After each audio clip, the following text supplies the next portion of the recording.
WCNC Charlotte. This is Flashpoint, where power and politics collide and the tough questions get asked and answered. Thanks for joining us here on Flashpoint.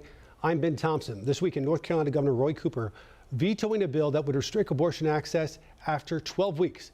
But his veto likely won't hold. In a moment, we'll speak to two doctors who fall on either side of this contentious debate. But first, how does this law stand up against other abortion restrictions across the country? Joining us now, Davidson College political science professor Susan Roberts. She studied abortion legislation for years. Susan, welcome back to Flashpoint.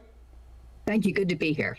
So Republicans have painted this North Carolina bill as sort of a moderate approach to abortion. Do you feel like that is a fair assessment when comparing North Carolina to other GOP-dominated states?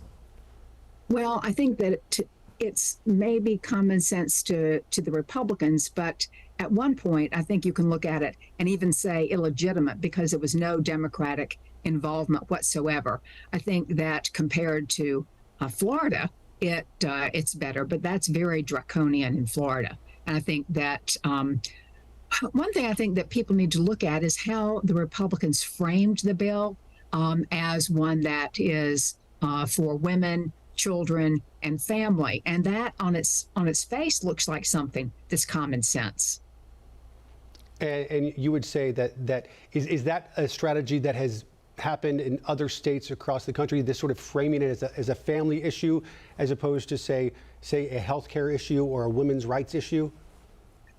Yes, it has. And I'm looking into this in more detail, but at least in Louisiana and some other activist groups for abortion, to eliminate abortion access, they framed it in the same way, highlighting women and family and not pictures of, say, a fetus or something that's a little more sensationalized. And so I think that other states are doing this, and it's a pretty smart strategy because it can really mask some things that are in a piece of legislation. And sometimes people don't delve too much into a piece of legislation. Before I forget, I want to say that when Governor Cooper is urging constituents to contact the representative, this is not something that they can do with such a quick turnaround. And sometimes it's summer, no one's paying attention, and I don't think that's a strategy that's going to pay off for Governor Cooper. Their description of this as being rushed through, not really deliberated, is that a fair sort of assessment of how this was handled up in Raleigh? Sure. 48 hours is really quick. If you look at federal legislation, it dies after months and months, or it just never gets argued on the floor. And I think this was very fast. And I think that, too, is something that speeds up the process, makes it less likely for a member to change her or his mind because voters haven't had a chance to really contact the representative and read the legislation. I believe that in the paper, one of the newspapers, Republican members really said, well, they hadn't had time to read all of the legislation. And sometimes that makes sense when you have omnibus legislation. This was 46 pages.